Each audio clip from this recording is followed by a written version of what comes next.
What is your secret that you can't tell anyone because it will probably ruin your life? I have no idea what I'm doing at work. This is what I think is wild. I went from working in a medium sized group, wearing multiple hats and getting crap done, to working in a giant corporation where if I draft an email reply, then send it at the end of the day, everybody claps for me. And I make way more than I ever would at the job where I was actually doing things. It's just crazy to me. I'm used to it now, but it drove me crazy because things I could do in a few hours would take other people weeks to complete, and that's the norm. I'm picturing OP drafting that email reply like it's the Mona Lisa, and then the clapping is like a slow, dramatic golf clap. Story 2. 5 years before my stepdad passed away of Alzheimer's and leukemia, I noticed he was very quiet in the evenings when I visited him and my mom. I asked him, "Why don't you want to talk a bit more?" To which he responded, "If I don't say anything, I can't say anything wrong." I took it to mean that he was afraid of conflicts with my mom and said that I would want to hear anything he had to say. After he passed away, I realized why he said what he said. I was at lunch with him when he tried to ask me something but put in completely wrong nouns, nonsense choices, and every time he did that, my mom started laughing and said, "Ha ha ha, now you've totally gotten things weird." She didn't know she was being condescending because she didn't know he was getting advanced dementia. None of us knew then. And she just brushed his mistakes off as being silly mistakes. She couldn't know it shamed him so much that he stopped talking since he didn't trust his words anymore nor his sense of balance. I will never ever explain this to my mom, not even if I am super angry. I would do unretractable damage to my relationship with her. She mourned him deeply. Story 3. I didn't stop doing martial arts because I was annoyed that they took in a kids group and we were expected to help coach them while still paying for our own classes. I stopped because fighting other men made me foxy as heck. And then I realized how messed up it was that I was fighting other guys for my gratification while they just saw it as fighting, period. So fighting, on a whole, kinda got shameful and disgusting, so I quit.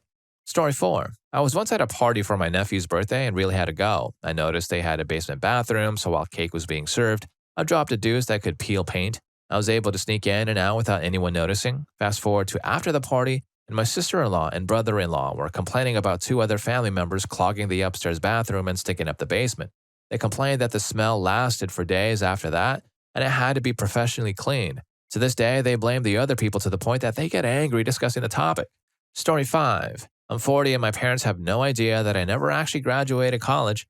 I went for almost 6 years and never felt like I really knew what I was doing. School wasn't necessarily hard for me, but I just couldn't bring myself to focus or be dedicated to it.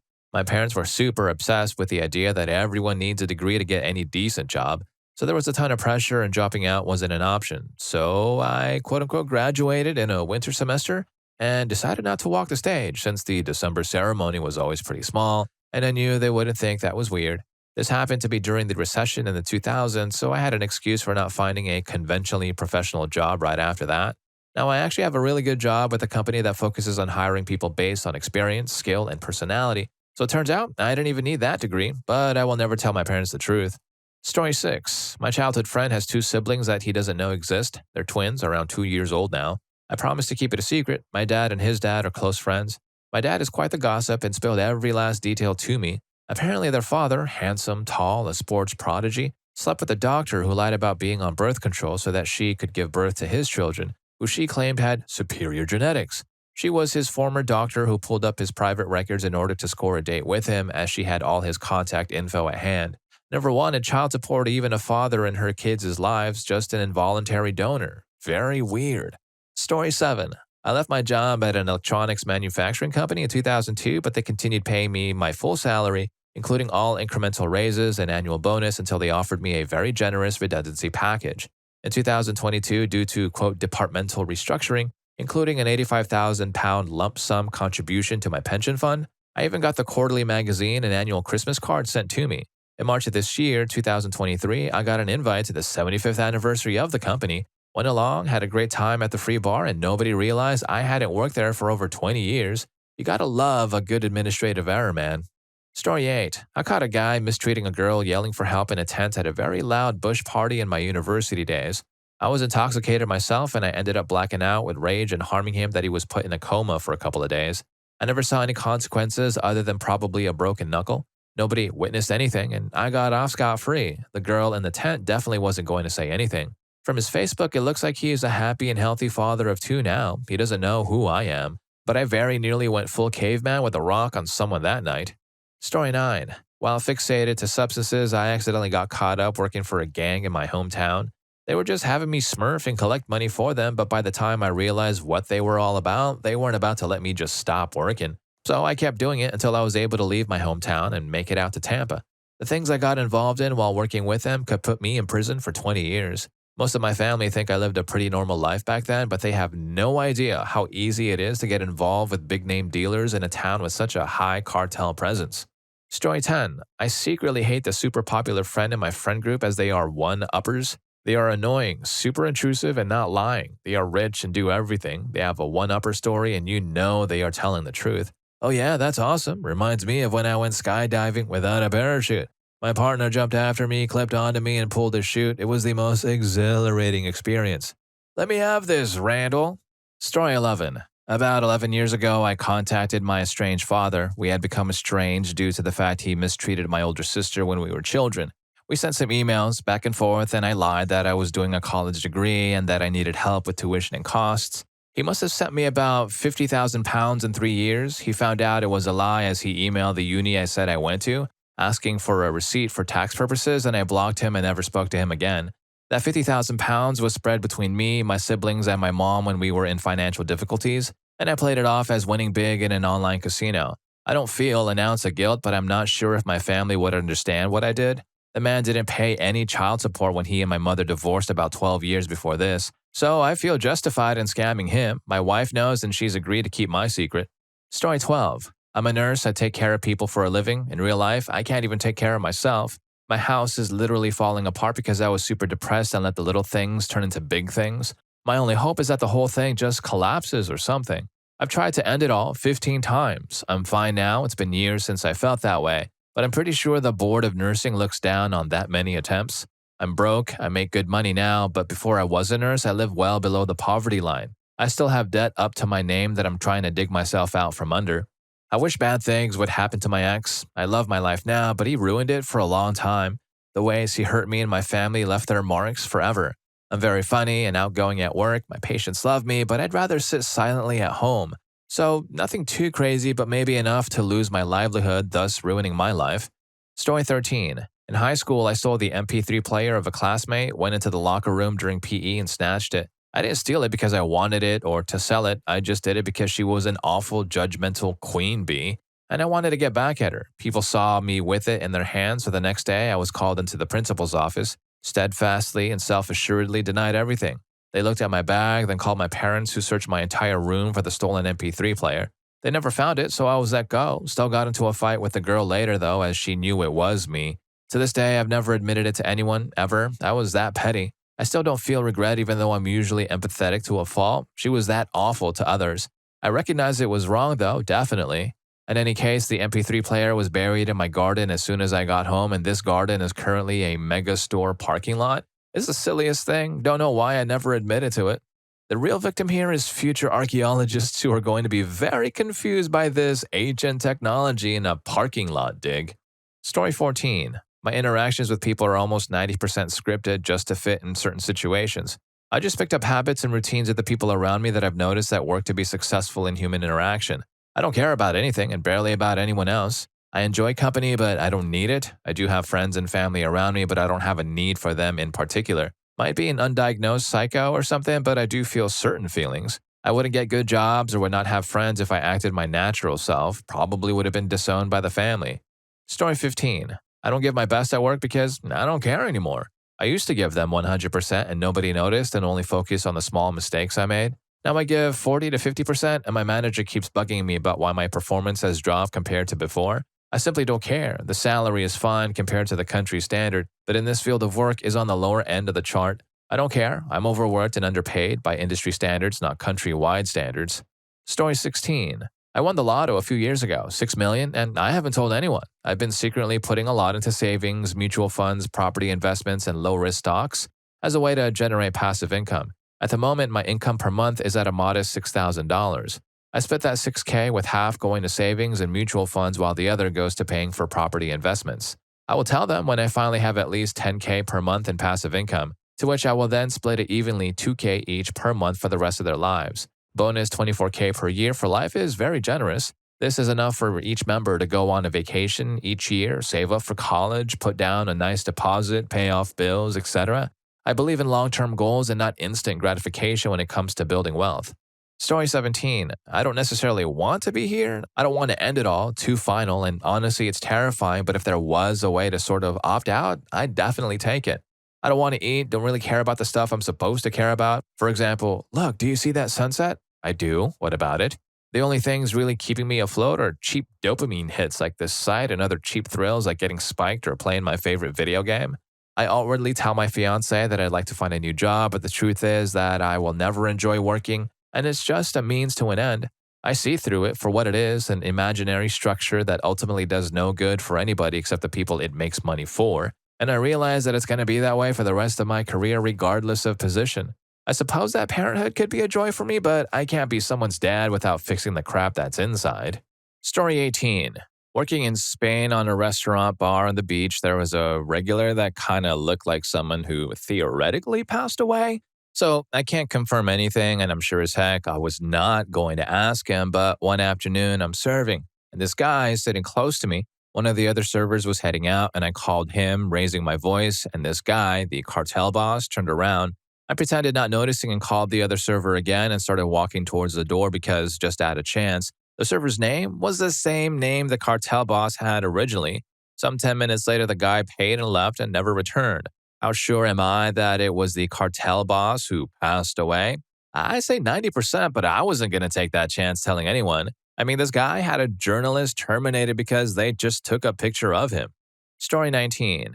In middle school, a kid called me homophobic words and racial words, not just to my face, but to others in secret too.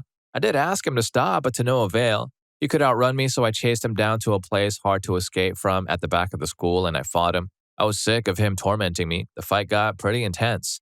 I was never reported for it because, I kid you not, he saw it as such an embarrassment that he got hurt by someone unpopular.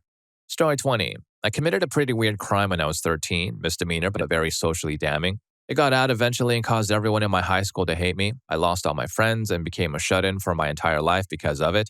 I've never recovered from it and still suffer from pretty extreme depressive thoughts 15 plus years later because of how messed up it made me. I learned later that my behavior that led to the crime was likely caused by significant brain damage I had when I was a child. But back then, traumatic brain injuries weren't treated that seriously, and no one really understood what was wrong with me as psychological evaluations. Those all deemed me to be a normally functioning human being. Story 21. My problem is that I can't even tell my secret because I think any attempt at putting it into words or explaining it will just make people super confused and alienated. The thing is, I basically feel like there is a part of my brain that is handicapped, and in some specific emotional contexts, I can't behave normally. People always tell me I'm such a calm and nice guy, etc., etc. But I actually have a pretty terrible temper, and I'm super inarticulate if I'm pushed into certain situations. That's actually why I'm calm. I'm holding back the entire time. I'm trying not to show the side of me that people can't understand that I'm 100% aware of, and that I have no idea how to deal with. I also can't be in any relationship long term. I can have friends who I see sometimes, but I can't live with others and do stuff day to day because I'm weird, basically. Story 22. I don't think it'll ruin my life, but my parents will be super disappointed, which isn't a shocker since they've always made it clear I'm the child they hate and wish they terminated. But I got my tubes tied, which now they just remove the tube so it slims the chances of cancer. I've never wanted kids. I also checked to see if I had the ability to have kids, which I didn't, so this was so much better. Story 23. I pestered a kid in second grade because he was mean to me one time. Like every day, I pestered him, went out of my way to make his life suck. Got my friends to join in with me. Turns out the kid was only mean because he was going through a lot at home. Suddenly, I noticed he wasn't at school anymore for a week or so. An announcement came one morning over the school PA system asking for a moment of silence. Turns out this kid's mother's boyfriend hurt him so badly that he fell into a coma, passed away a week later. I have always felt a deep amount of shame for this. Also, my father terminated someone when I was 5, brutal crime. Hurt the person over a road rage incident, barely did any time for it. Not something I like to talk about or ever bring up in public, very ashamed of it too. Story 24. That I'm passing away? Gonna sit on that one for as long as I can. And first up, I'm really sorry I dredged up so many memories of people being on the receiving end of this. I don't intend to do that. I'll explain more further down. And the deal is, I have HIV, I've had it for a long time. And though it was pretty gnarly at the start, it was mostly just annoying once it was under control. Last year, though, I started getting sick a lot, and well, turns out my meds aren't working so good anymore. Neither did the next set, and the current set seems like it's going the same way. Of course, there's a chance one of the meds coming up will work fine and I'll be back to normal, but as things stand, my out of control viral load and plummeting T cell count probably put my lifespan in single digit years. I know it's not as dramatic as a mere month's stage 4 cancer diagnosis, and of course, I still might wiggle out of it if we find a med that works, but yeah, it's a thing. As for telling my loved ones, well, most of them don't know that I have HIV in the first place, so that's an extra sticking point. I didn't not tell them at the start because I was ashamed. It was more that I just thought that I would end up being the one doing the reassuring and educating. And honestly, after surviving the early times, I just didn't have the energy for it. And yes, I know that it's coming back to bite me now. But aside from that initial awkward talk, I just don't know how long this will take, and the docs still might find something that works and I won't be passing away at all. And then I'll have turned my life upside down for nothing. I won't let it get right up to the end without telling anyone. I just don't want to do it all for such a flimsy maybe, maybe not, especially when even the worst case scenario will probably take years. I'll let them all know when the writing is properly on the wall, right? I don't even know why I put it on here. I guess getting my test back last week before going to family dinners and having to listen to my siblings make all of their awesome long term plans just left me feeling a bit off. Story 25. My husband is bisexual, wouldn't ruin my life necessarily, but problems my kiddos and my husband's, as they would hate him for how I found out. I'm a straight female and he cheated on me for years with male workers. Everyone in our lives thinks we're so perfect and that he would never cheat on me. He has stopped cheating, but sometimes I want to shout from the rooftops that he lied and gaslit me for so long over stupid crap and all the time he was cheating. Story 26. Mine is that I truly hate my life. Not only my friends, but my family as well. I hate the way they talk to me. I hate how dumb most of my friends are, and the worst part is that I have been stuck with this feeling of hatred for 8 years, and I don't see any escape from this life, and I do really know what to do. I try to find new friends, but the people I meet are just as stupid or maybe even more stupid. And I'm not even a person with high intellect. I'm just up to date with the newest information on Earth. And sometimes they call me a geek for doing that. And the worst part is that most of them know I feel this way and they just don't care at all. Story 27. Two separate friends' dads have made a pass at me, both while married to my friends' mothers. Like overtly. One said he wants me desperately, and the other one started massaging my shoulders at a party when I was alone in a room and everyone else was in the backyard and said, "You are so beautiful," and then tried to kiss me. Since both of my friends think their dads are amazing men and that their parents' marriages are great, and because I know our friendship would basically be over if I told them what their dads did, I doubt they would even believe me. I've kept it a secret, but it really bugs me when they say they just want to find a good guy like their dad. He's not such a good guy. And if you're getting a thing or two from this video, please don't forget to hit that subscribe and like button for more videos just like this. Story 28. My childhood buddy, who happens to be a skilled surgeon, hit the jackpot last year with a mind-boggling $10 million in the Powerball lottery. It's mind-blowing to think that someone who was already financially well off would be bestowed with such wealth. He has kept this extraordinary news a secret, only confiding in me. His wife and two kids have absolutely no idea that their lives are about to change forever. Instead of splurging recklessly like we often imagine lottery winners doing, my friend has chosen to maintain a low-key lifestyle. He continues to go to work, performing surgeries with his characteristic dedication and professionalism. His master plan is to invest the entire windfall in gold and pass it on to his children, securing their financial future. It's a move that defies expectations and challenges the stereotypes we associate with lottery winners. So this is the kind of guy who would win a lifetime supply of something, anything, and then strategically hoard it for future generations. Free ketchup packets for the great-grandchildren. Story 29. I once helped a single parent out of poverty and into a career with computers. Bought them a middling laptop, the first computer their family had ever owned. Paid off a couple of small debts, helped them make ends meet for a few months until they got their first help desk job. Now they have moved into a higher-level IT field and are easily supporting their immediate family of 6 along with their son. 2 of their siblings are now going into IT too. Completely upended this family's economic destiny, maybe for generations. The punchline? I met her when she was a street worker in Russia, and I was, and still am, married. I'm sure you can imagine how we met. Story 30. I was very close to ending myself on March 21st of this year, just before jumping from the top of a tower. I called the emergency helpline.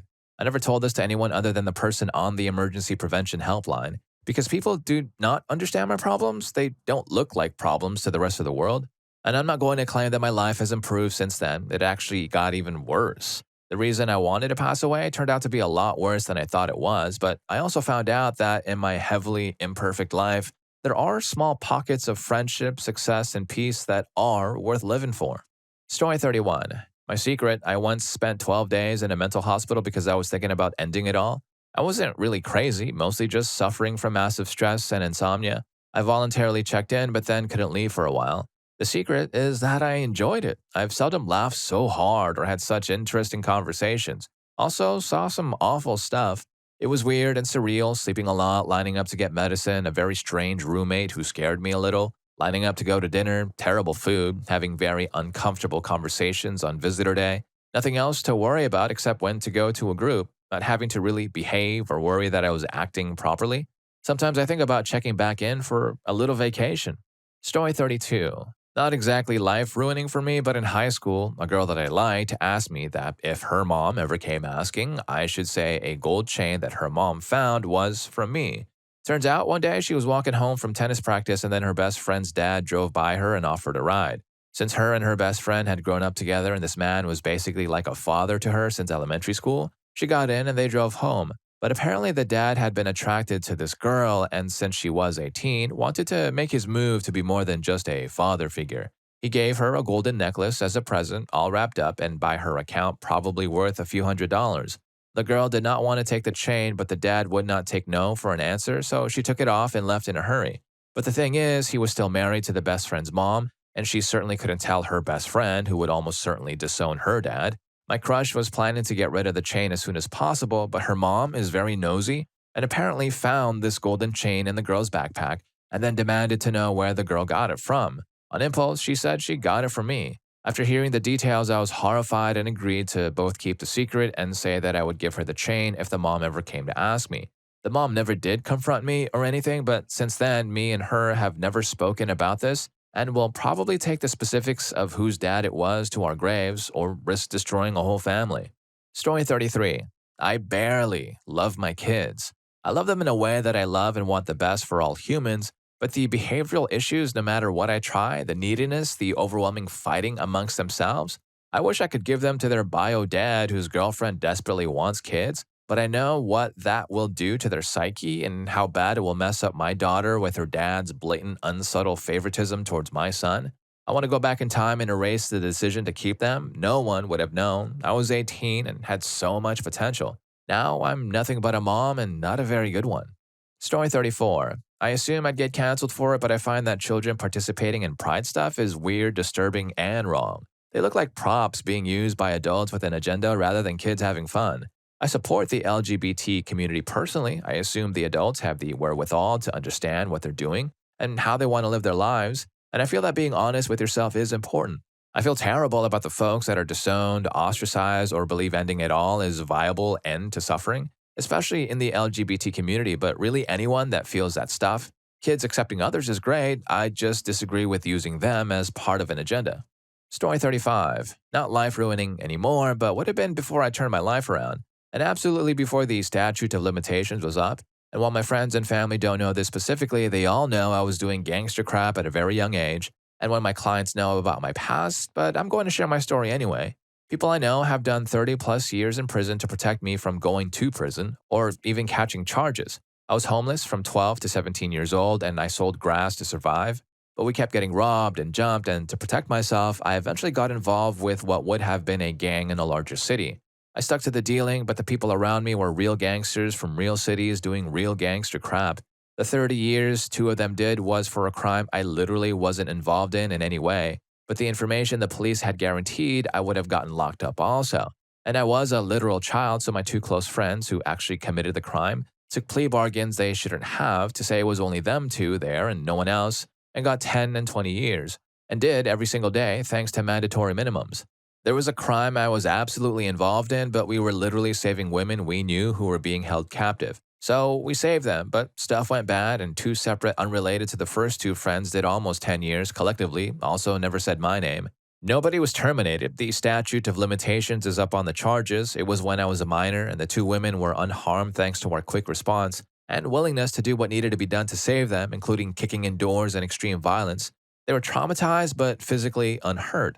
Some people say they have the best friends in the world, but I can prove it mathematically.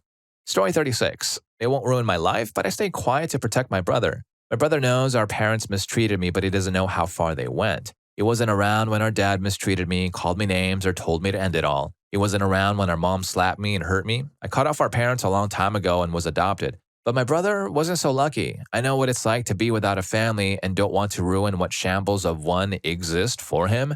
I've never told a soul everything our mother did to me because of how embarrassing it was. I have to see her at his wedding next month.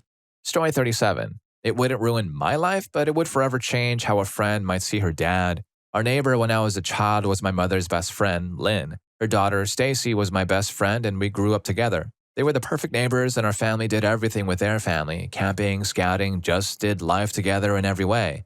In our late teens and early 20s, Stacy's mom became very ill with a random infection and was hospitalized for weeks. For several days, her status was touch and go, and we all prayed for a miracle for her to pull through. We stayed at the hospital at all times, just in case something happened. My mother ran home from the hospital to pick something up from home one afternoon, and Lynn's husband happened to go home at the same time. He came over to our house and made this big confession to my mother that he was in love with her, and always had been, and then tried to make a pass at my mother. She completely freaked out and left both upset and angry. After Lynn began to heal and made her way back home, my mom couldn't ever face her. She said she couldn't lie to her face, even by omission. My dad knew what happened and refused to talk to Lynn's husband ever again, saying he would probably end him if he heard him speak. Everything was terribly awkward. Lynn questioned me several times and asked why my parents were upset and what had changed between them. Their friendship never went back to normal. Lynn and her husband were both diagnosed with cancer a few years later and passed away within the same year of each other. They've been gone for about 12 years now. Stacy has asked me many times what happened between our parents. Because I would much rather her dislike my parents than hers, I play it off like my parents were unreasonable and just chose to not be good friends. I would feel terrible if she ever found out now, since there is no one alive to give her an explanation. Story 38. I'm in love with my best mate. We're both bi and suspect the feeling is mutual, but we've never both been single at the same time. I'm in a happy relationship now and I love my partner, but I can't move past these feelings no matter how much I've tried. He's also in a happy relationship, and I would never try and sabotage his happiness. I wish him all the best, but I can't tell a soul how I feel. Story 39. I'm the father of 2 kids with a coworker. She went through a wild period for a year, cheating on her husband, who's a police officer. She did everything. I got a fool with her several times at work, at a nearby hotel, or at my place. She was on the pill, so she never got pregnant. After about a year, she settled down and worked hard at reconnecting with her husband. Seemed to be working. They were trying to start a family. I figured her wild period was over and moved on. We still worked for the same company, but didn't really interact too much. She texted me out of the blue and asked to come to my condo to talk. Turns out hubby has a low count, very few and slow swimmers from his years of performance-boosting substance use, and he was against anything else. Nothing was working, but wanted to persevere. She doesn't want to wait and asks me to be with her, has a full argument ready, and convinces me. We did it 3 times over 2 weeks, and she had a boy 9 months later. 3 years later, we did it again, and she has a daughter. Hubby never knew and is a great dad, but I know. Story 40. I once farted just before getting in my in-laws' car because I knew it would be an absolute war crime of a fart. I'd eaten a hot curry the night before, a few beers, that sort of thing, and I'd been farting all day. I knew it was going to howl. It was windy. I was safe. I thought, how bad could it be? I said. I was not. The freaking thing followed me into the car. My now wife and mother-in-law got into just after me, and just as I realized I'd made a horrible error of judgment. They both smelt it, and my now wife thought her mom had left old food in her handbag or in the car or something, and it had rotted. That's how bad of a fart it was. 15 minutes, they spent looking for rotten food that didn't exist, and my wife was really angry at her mom to boot. It caused a full-on argument. That was 10 years ago. I'm going to take that to my grave due to the shame. Ha ha. Story 41. Something really tough happened a while back with my cat, and I wanted to share and be real about it. She was really sick, her kidneys were failing, and she was in a lot of pain, which made her cry out at night. I was super stressed with work, and honestly, I didn't handle it well at all. Looking back, I did some really messed up things. When she'd cry out, I'd get frustrated, and yeah, I disciplined her to try and make her quiet. And later, I switched to using a spray bottle because I started feeling terrible about what I was doing. Eventually, her health got so bad, she wouldn't eat, lost a ton of weight, and would just hide away, that my family made the heartbreaking decision to let her go. It was awful, and after she was gone, it really hit me how badly I'd treated this poor little thing. I miss her so much, and losing her actually made me super attached to her younger adopted sister. I'm always worried about something happening to her now. Kitty, I am so incredibly sorry for how I acted. Even though I wasn't good to you, you still wanted to cuddle and get attention. You were such a sweet and innocent cat, and I hurt you when you needed me the most. I really hope you can forgive me and are in a better place now. I promise I'll never repeat those mistakes with your sister. You taught me a really hard but important lesson. Story 42. I'm going to school to be a teacher, but the kids I work with now at a treatment facility have completely changed my mind about children. I thought I would want to adopt one day, but I don't know if I could mentally handle it. Knowing these kids' backgrounds and being with them 50, 60 hours a week is incredibly difficult because I care too much. I can't change them or their past, and it hurts me more than I will ever admit to know that I most likely won't be able to help them get a better future either. I think I need therapy if I ever do want to eventually adopt or become a teacher.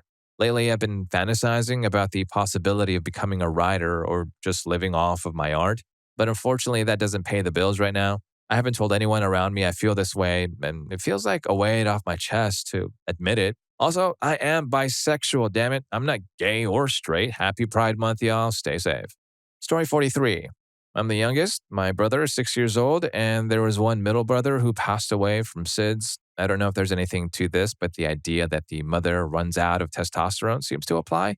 My brother clean shaves in the morning and has a 3-day stubble by the afternoon. I look like a dolphin. I have no muscle definition. Typical quote unquote manly ideas, behaviors, traits, etc. makes me confused or uncomfortable or just really annoyed because most men are stupid. I think I would have had a much better life as a woman, but now I have a kid myself and I'm approaching midlife, so not planning on opening that can of worms. My family is also very Christian and I'm aggressively atheist, but we never talk about that. Story 44. I'm a 22-year-old man who, since he was 11 or 12, wishes he was born a woman. I've even cross dressed, bought estrogen online, learned the ins and outs of makeup, and slept with men because I like men, thankfully. I've been able to keep up straight relationships so no one knows. I never enjoy them though. It's disturbing and disgusting, and I don't know what to do about it. It's even worse now that people are out there reaffirming people that it's all right, and I'm always so close to believing them. I hate it. I hate myself, honestly. Story 45. Not ruined my life, but people's image of me. I'm very bubbly and happy and smiling all the time. After some of the horrible things I saw and did in the military, I told myself that I would do everything I could to not bring more negativity into the world. My wife has gotten hints at my past, my family and friends have not. I have terrible PTSD. I've never hurt myself or anything, but I don't know if I can ever be redeemed no matter how much good I try to do. Everyone looks to me to be a beacon of positivity. I've curated an almost Mr. Rogers like persona. I couldn't face it if people knew what I had to do to defend myself in Afghanistan. It's taken over a decade to be okay with who I am and what I've done. Story 46. For starters, this account is a secret one because I don't want anyone in my small circle to know about my feelings or to know about what I'm going through, mainly because no one cares and yet I will get destroyed. I took some money from a fast loan firm when I was broke and I can't pay them back since I've been giving my boyfriend money for our apartment renovation. I owe them around £600 right now. My boyfriend hates people who take out loans, so I've been keeping it a secret. If my mother finds out, she'd probably have a stroke, so I can't tell her either. I guess I'll just wait for them to sue me or something because I can't invent a lie good enough as to why some money's suddenly missing from my account. I'm basically broke and suffering.